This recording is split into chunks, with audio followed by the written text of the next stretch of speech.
Hello everyone, welcome to the 5th Everwing tutorial. In this video we will be creating the boss as well as a way for the player to die, which we haven't done yet. So let's start with allowing the player to die so we can test it properly and make sure everything works before we start with the boss. Okay, so let's open the player.cs script, and when we die, we're just like we told the world that we gain coins, we're going to tell the world that we died, and they can decide what they want to do with that. So I'm just going to copy over the delegate event and call this player died and change that to on player died. We're also going to need to copy over the delegate here. Okay, so that's it for initializing the event. Now in on trigger enter 2D, we're going to have to detect if the player got hit by a bullet or the enemy. Now right now we don't have the bullet shooting at player because that's what the boss will do. So let's just create a way to collide with the enemy for now.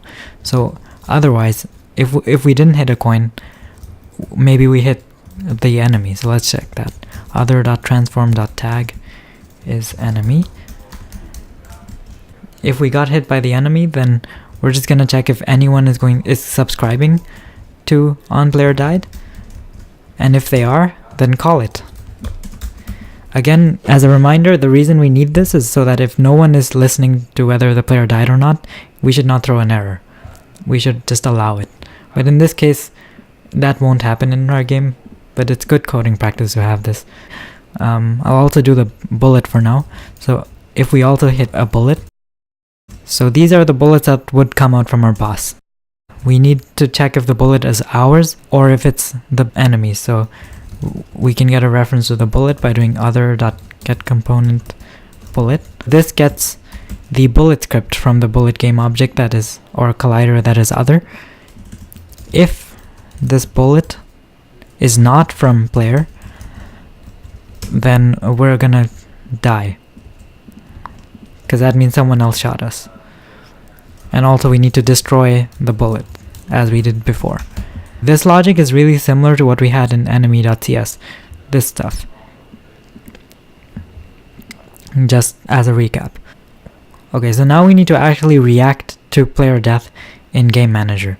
No one's listening to whether the player died yet, and no one's doing anything about it. We need to do something about the player dying. We need to handle the event. So p.onPlayerDied, create a new handle player death.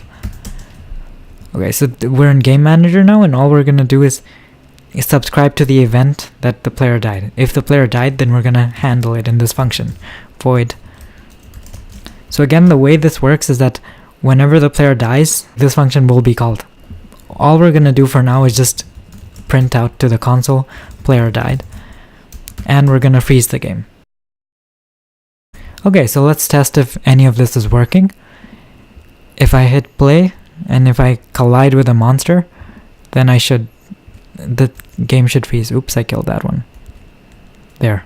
So as you can see, the game froze, and in the console we have player died. So that means our logic worked. That's it for player death. Now we're going to create the logic to actually make the boss. So to make the boss, we're going to have to create a sprite. The circle was our player, the square was our monster, but I want the boss to look different from a circle or square, so let's choose a different shape. We're going to create a sprite that's a hexagon. A hexagon has more sides too, so it looks more complicated than a square, which will be the monster. It's up to you. You can choose whatever shape you want. And as always, we're going to drag this shape into the hierarchy. You see it right here.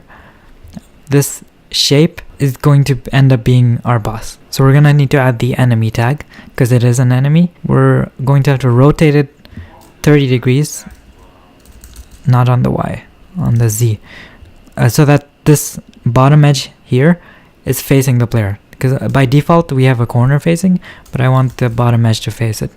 Let's make the boss bigger too. Boss has got to look giant. And let's change the color to something else. I'm going to pick some sort of dark red. We're also going to add a collider. This time we won't use a box collider or a circle collider because we have a hexagon, so we're going to use a Polygon Collider, which will automatically add edge detection for each of the edges of our polygon. You can see it's working because of the green lines here, If you just wanted to check, you could change the offset a little bit and you can see the green lines moved. Those green lines represent the collision boundary. We just want that at 0. Great. But if I hit this button here, you can see that this is the up direction of the hexagon and this is the right, and that's kind of hard to work with in our script, because if we move it up on the local axis, it's going to move like that, or if we move it down, it's going to move like that. So we don't want that sort of behavior. So what we're going to have to do is make this hexagon a child of a game object that's actually facing the right way. So to do that, we will right click on our hierarchy, create an empty, and as you can see, it's facing the right way. We'll reset it so that all the positions are at 0. Change the name to boss, so this will be our boss, and we'll drag the hexagon as a child of boss. The reason we did that is because if I move this boss now up or down, it actually moves the direction we want it to, instead of the weird left or right sort of thing when we try to move it up. We'll also need a bunch of other things. So in the parent, we're going to need to set the tag to also enemy, and we're going to need a rigid body 2D, which is set to kinematic. Oh yeah, I forgot, you need to set the hexagon's Polygon Collider to isTrigger, as we always did. And finally, we're going to create a boss script. So create a new C# script in script and call it boss, and I'll drag this script in here, into the parent. By the way, you might be asking, why did I put the rigid body in the parent and not in the child? Well, that's because we need the rigid body to be wherever the script is, and the collider needs to apply to the shape itself and not to the empty game object. But having a child collider will still apply to the parent, so the parent will still know if there's a collision, if there's a collision with the child. So this works. Just double check you have both of the tags. Another thing we'll need is, since the boss will be creating bullets, the bullets need to instantiate somewhere, so we're going to need some sort of spawn spot for it. So create an empty game object and call it spawn spot, I guess bullet spawn spot, and this is our bullet spawn spot. You can drag it down a little bit to here-ish. I'll round it up to down to -2, and that's where we want our bullets to come out of. So now let's start working on the script. So open the boss script. So the first thing we'll need in the boss script is a reference to the spawn spot that we just created. We'll also need access to the bullet prefab, and we'll also need the color of the boss as well as the player. Why do we need the color? If you remember our logic for player, we had a color. So whenever we created the bullet right here, we instantiate a bullet, we pass in our color, and what that does is set the bullet's color to the same color as the player. So we want to do the same sort of thing here. We want the boss's bullet to have the same color as the boss, and that's why we need the color. We also need the player because the boss isn't just going to shoot blindly down. It actually needs to aim at the player. So we're going to have to code that logic. Another thing we'll need is event and delegates to tell the world that the boss died when it dies. So let's do that. And the reason why this is static will be evident later. Essentially, it lets us easily get access to the onBossDied event without needing to access a reference of the boss. And this works because there's only one boss on the screen at a time, so that's not a problem. The first thing we'll do in start is actually get the player object, so GameObject.find GameObject with tag player, but we're not getting the game object, we're getting the transform. So get the game object's transform. Make sure that the player has the player tag. We'll also set the color to our child color, because remember, this boss does not have a color, but the hexagon has a color, so we need to get this color somehow. The way we're going to do that is get our transform dot get child, and it's asking for an index of the child. So 0 is the first child, which is hexagon, and we need to get its sprite renderer, and the sprite renderer has a color. So there we go. That was a long path, but we got the color of the hexagon. Next thing we're going to need is to constantly shoot bullets at the player. So we'll do another invoke repeating. It's asking for a method name and a time and a repeat. The method name is shootPlayer. We haven't defined that yet, but we will. We'll start shooting 2 seconds after the boss comes, and we'll repeat every 2 seconds. Unlike the monsters, the boss starts from the top and just stops in the middle of the screen. So how are we going to do that? Well, Unity has this nice function called move towards, which moves you from one location to another location and moves you just a little bit of a distance per frame. So in this case, we're moving from our current location, which is transform.position, to a target position. Well, the center of the screen is just vector2.0. So it's a 0, 0 position, and we're gonna move time.delta time distance per frame. So this kind of makes it time independent. Again, if the frame rate is really low, then time.delta time will be a high number, so we'll move a lot every frame. And if the frame rate is really high, then we'll move a little bit per frame, but the end result will look almost the same. And we're setting the result of moving time.delta time towards transform.position to transform.position. So that's it for moving the boss. Now we'll need to implement the shoot player method. So create a void shoot player, and what we'll need is a direction towards the player. So we'll need a vector2 called direction from the transform.position to player position. That's how subtraction works with directions, and normalize that. Normalize sets the magnitude of the vector to 1. And now we'll instantiate the bullet at the bullet spawn spot, and no rotation. And we're going to initialize that bullet. Actually, let me make this a bullet. So bullet go as bullet. That way we won't have to do get component. So bullet go init, and we'll initialize it to this direction. So the bullet will move in that direction towards the player. The speed should be slower than the player's bullet. The color should be the same as our color. The scale should be a bit bigger than what we had for player. And it is not from player, so we say false. Now just to compare these values, from player our speed should have been faster. So in player, yeah, the player bullet shoots at 10 speed. So we want the boss to shoot a little slower so that the player can easily dodge it. And we want the size of the boss's bullet to be bigger. It just feels more boss that way. Okay, so that's it for shooting the player. One thing we need to do that's really, really important is that the boss should extend from enemy. Now you may recall that that's exactly how the monster worked. It extended from enemy, and this gives us all the useful functions from enemy, such as collision. So now the boss will be shot from player bullets. It also gives us the take damage function already, so the boss already has a way to take damage and then die. Yeah, so that's pretty useful. That's some good code reuse. That's why we went through the trouble of creating an enemy script, because this will be shared between both monster and boss. It keeps our implementation nice and simple. So just like we did for monster, we're gonna have to give values for these functions. So you can go to monster and just copy these over to boss. Get max health this time. We want the boss to have a lot of health, so I'll set it to 2000. And we also want it to be more rewarding to kill a boss. So instead of 3 coins, we're gonna give the players 10 coins. You can change these values as you like. Just remember, the way this worked is that in enemy, we used get max health here to set the health of our monster or any enemy at all. So yeah, that's another thing I forgot to mention, that we already have health working and coins working from just extending from enemy. So we're almost done with the boss script actually. The next thing we need is to actually die, to define our own death for the boss and tell the world that we died. And again, we already have the die here, but we're gonna need to do a little more. We want the boss to also tell the world that I, the boss, died. So we're gonna have to override this function. We can override it because it's virtual. So copy that down here, and instead of virtual, we're gonna override, and we're gonna say again, if someone is listening to whether the boss died or not, then tell them the boss died. Okay, so that's great. We're telling the world we died, but how do we do all of this stuff?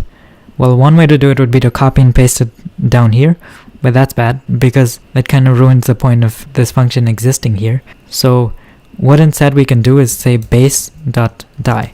Base is a reference to this script, the enemy script, and it'll call the enemy's die. So if we do whatever logic we wanted for the boss, and once we're done, we call base's die. Great. So now we should have a fully functional boss. We can test this easily by hitting run, but wait. Okay, we have a problem here. First of all, let's fix that. Okay, so it's not liking this for some reason. So I'll change this back to game object, bullet go dot get component bullet. This is pretty much the same thing as what we wanted it to do. It just instantiates the bullet and then gets the bullet component so that we can call the initialize function in bullet. And okay, another thing we'll need to do is to just to test this, but we're gonna have to stop monster generation. So in game manager, just comment this out so that we can see if the boss is truly working on its own. Well, one more thing before we do that, we need to drag in the coin, bullet spawn spot, and bullet prefab here. So let's do that into boss. So bullet prefab goes in bullet prefab, and the spawn spot goes here. If I hit run, hopefully we should be able to shoot the boss and kill it, but we're not able to. What's the problem?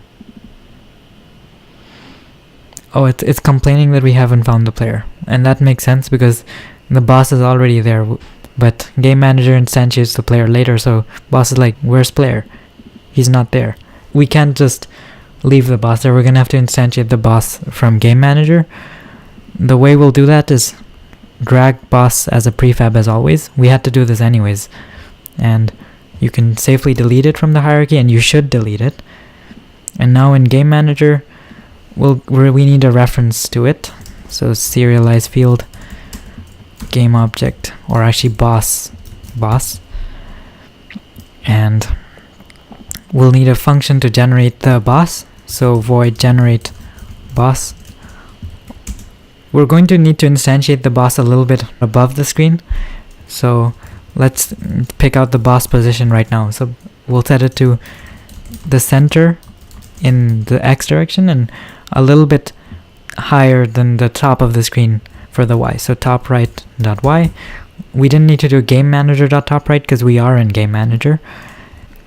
And we'll instantiate the boss itself. At boss position with no rotation, and we'll set it as a child of game manager as we did with monster waves. Okay, it's complaining right now. Why is it complaining?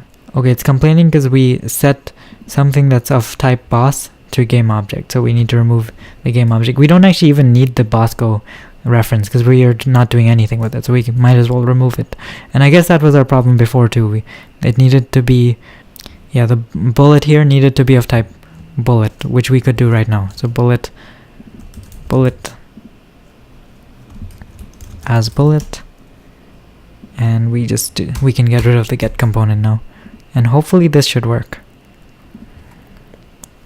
Oh, well, one more thing we need to do is to actually use the generate boss function. So in start, instead of generating our usual monsters, we're just going to generate our boss. Finally, the errors are gone, and we can put boss right here. If I hit play, hopefully the boss shows up and starts. Ooh, it's moving really slowly, so we should probably increase the speed. As you can see, the boss stopped right about there, and great. Now a few things. The boss is not shooting bullets and is moving too slowly, so okay, we have an error here. Oh, and that's because we never even put in the bullet prefab, so that fixes one of the issues. The reason that was erroring is because we changed the bullet prefab from a game object to a bullet, so it actually cleared out what we had before instead of replacing it. Alright, and of course we wanted to speed it up a little bit, so we'll take bigger steps when the boss is moving down. So right here, it's moving a distance of time.delta time every time it goes down. We want it to go a little faster, so we're going to speed it up times 5. It's going to move 5 times more per frame, and hopefully that's fast enough. Yeah, that was pretty fast. Maybe even too fast, but I'm okay with that. Great, so that concludes creating the boss. As you can see, the boss also killed me successfully with the bullet, and that's because we had bullet checking before. Let me actually check if we can. Ooh, the boss is too good. Keeps destroying me. Okay, I need to dodge the bullets and actually make the boss explode into coins. There we go. So as you can see, the boss exploded into 10 coins rather than 3. Great. So now we need to integrate the boss with the rest of the monsters. So to do that, we're just going to have to change some logic in Game Manager. We're going to need to keep track of how many waves we've generated and when we should stop and create the boss. So we'll do that by storing some variables int monster wave count. We'll start with 3 waves before a monster, and we'll keep track of how many waves are left. I also, as an alteration, after defeating the boss in Everwing, normally the monsters get faster. So we want to increase the monster speed every time. So to do that, we'll need a variable for monster speed as well, which is initially 2. To check that, you can see here, the monster speed starts at 2. And actually this should have been a float, because monster speed is a float. Remember when we created this boss on boss died event? Let's actually handle that. So since it was static, we can now just refer to it as boss.onBossDied. We'll need a handler. I'll just double click that and change that to handle boss died or death. And as I told you before, after we die, I want the monster speed to increase a little. So I'm going to set monster speed to increase by 1. And I'm also going to increase the number of waves we have before the boss. So monster wave count ++. And we'll start monster generation again. This will make sense later, because when we create a boss, we're going to have to stop monster generation. So when the boss dies, we'll have to restart monster generation. So now in generate wave, we're going to have to keep track of the waves left, and if they're too low, so if waves left is 0, then instead of generating more monsters, we're going to generate the boss. So we're going to have to cancel the monster generation process first. You can do that by doing cancel invoke, so that'll stop repeatedly creating waves, and we'll have to create the boss. And I want there to be a little bit of a waiting time like there's in Everwing. So instead of invoke repeating, we're going to do invoke generate boss and wait 5 seconds before generating the boss and return. So what return does is stop us from doing all of this stuff. So it's not going to create this monster wave. It'll just end the function right there. Okay, otherwise if the waves left is not 0, then we will be here, and we're going to have to update the waves left. So now waves left should go down by 1. And I believe that's all the logic we need for the boss to work with all our monster generation. So let me just remove the generate boss here and do start monster generation again. Oh, wait, actually there is one thing we forgot. We forgot to initialize waves left. Okay, so we will do that here. So we'll set waves left to monster wave count. So initially there will be 3 waves left, and every time we start a monster, so then we trigger start monster generation, it'll generate a wave. And as long as there are more than 0 waves left, it'll just decrease waves left and create a wave. It'll just keep repeating this every 2 seconds, I believe, until there are no waves left, and then it'll just cancel the wave creation and generate the boss instead. So generate boss. Once the boss is dead, we are here, and we'll just restart the whole monster generation process. But this time there will be more waves, and the monster speed will be faster, and we need to reset waves left to monster wave count. And that should be all the logic we need to get monster generation working with bosses. So let's test this. There should be 3 waves followed by a boss. So I'm just gonna eat through these 3 waves. Hopefully I don't die. And now there's a pause. You can see that 5-second wait for the boss. And here's our boss. Mr. Boss is shooting at us. Dodge, dodge, dodge. And the boss is dead, and now we should have more waves coming up. And that's exactly what happens. So that's a success. One thing I do notice actually is that the monster speeds are not changing. They're not getting faster. And that's because we forgot to use monster speed entirely. We're just setting monster speed and updating it. Okay, so we're gonna have to use it here. You may recall that we already had a set speed function for monster, which just takes in a speed and sets the monster speed to it. So we will now need a reference to this monster. And this monster is a monster. So monster, instantiate that as a monster and set monster speed to our new speed. Monster speed. So now they should get faster. And just to make it seem more dramatic, I'm going to increase the speed by 2 and increase the wave count by 2 instead of just 1, so we can notice the difference. Okay, we have a problem. Oh yeah, that's because I already used the name monster. I'm going to rename this to monster go. We used monster here to get a reference to the prefab. There's still another problem? Oh, interesting. Monster speed actually takes an integer, even though it sets it to a float. We should change to float, because everything is a float. Okay, so now after I kill the boss, the monsters should move faster. And this should conclude the tutorial. But let's see.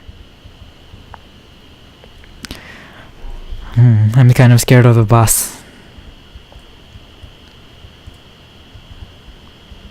It's so close. Actually, we should move the boss back. That's something you can do. Oh, there you go. So the monsters are obviously moving much faster. And that was our second wave. Third wave. We should have 5 of them now. Yep. Fourth wave. Fifth wave. So when we had 5 waves instead of 3. And now the boss should come. And if you're implementing this on your own, you can, as an exercise, you can increase the health of the boss every time. You can increase the health of the monsters every time, because you want the levels to be harder. But that's not too hard. Whoa, this is getting really fast. Of course, I set the speed to a lot, so this will be uncomfortable, and I died. Great, so that concludes the tutorial for creating a boss and also for player death. In the next tutorial, we'll be creating a menu and trying to beautify this so that it looks like a proper game. But the core of our game is actually finished. So thank you for tuning in, and see you next time.